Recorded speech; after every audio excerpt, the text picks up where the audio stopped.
Kisah ini dibagikan oleh Syekh Asy Shibli. Suatu ketika, Syekh Asy Shibli memasuki sebuah perkampungan. Di sana, ia bertemu seorang pemuda yang usianya masih belia. Pemuda itu bertubuh kurus, rambutnya kusut penuh debu, dan baju yang dipakainya pun kumal. Pertama kali Syekh Asy Shibli melihatnya, pemuda itu sedang membolak-balikkan pipinya di tanah makam. Selanjutnya, pemuda itu memandang ke langit, dan menundukkan kepalanya sangat lama. Melihat pemandangan tersebut, Syekh Asy Shibli tertegun. Pemuda ini juga terlihat menangis sambil terus mengucap doa, zikir dan memohon ampunan Allah Subhanahu wa Ta'ala. Saking sungguh-sungguhnya, pemuda ini sama sekali tidak memperdulikan keadaan sekitar. Syekh Asy Shibli kemudian mendekati pemuda itu, namun pemuda ini justru lari meninggalkannya. Syekh Asy Shibli memanggil pemuda ini. "Wahai kekasih Allah, kasihanilah aku," teriaknya. "Allah," jawab pemuda itu. "Dengan hak Allah, aku mohon agar engkau sabar menungguku," ujar Syekh Asy Shibli yang kelelahan mengejarnya. "Allah," jawab pemuda itu. "Bila perkataanmu itu benar, maka tunjukkanlah kesungguhanmu dalam beribadah kepada Allah," kata Syekh Asy Shibli. "Ya Allah," teriak pemuda itu, lebih keras.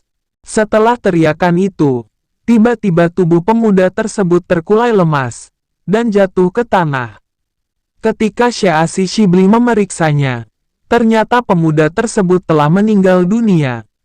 Syekh Asy Shibli sangat takjub melihat kesungguhannya beribadah. Kemudian, Syekh Asy Shibli mengucapkan la haula wala quwata illa billahil aliyil azim. Setelah itu, Syekh Asy Shibli bergegas mengurus jenazah pemuda tersebut. Ia letakkan jenazah pemuda ini di tempat yang baik. Lalu ia pergi untuk menyiapkan perlengkapan untuk pemakaman.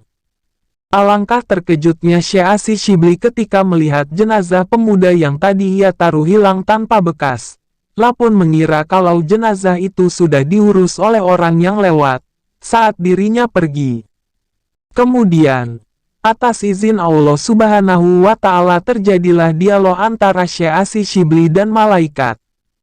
"Wahai Shibli, akulah yang mengurus jenazah pemuda itu. Tidak ada orang lain yang mengurus jenazahnya, kecuali para malaikat.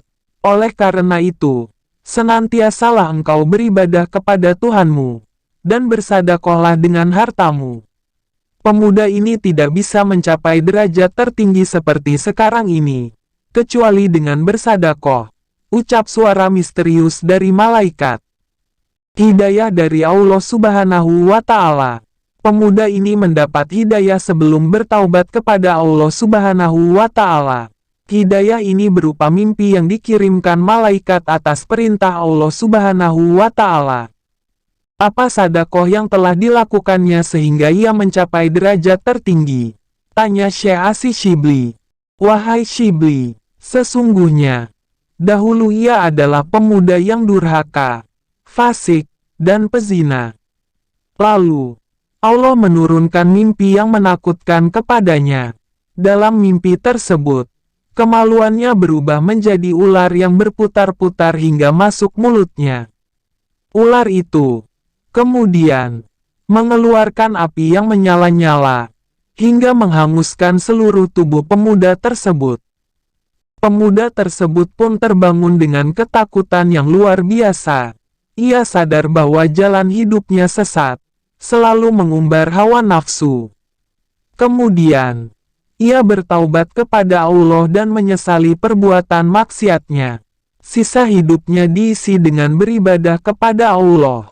Selama 12 tahun ia beribadah, memohon ampunan, dan berdoa agar mati dalam keadaan husnul khotimah.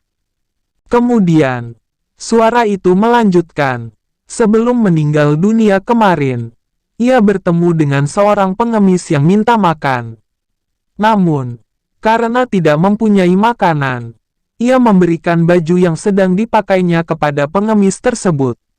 Saat itu, si pengemis sangat gembira sekali. Ia lantas mendoakan pemuda itu agar Allah mengampuni dosa-dosanya. Allah pun mengabulkan doa si pengemis itu. Berkat taubat nasuha dan sedekah yang dilakukan dengan ikhlas, pemuda ini bisa meninggal dalam keadaan husnul khotimah.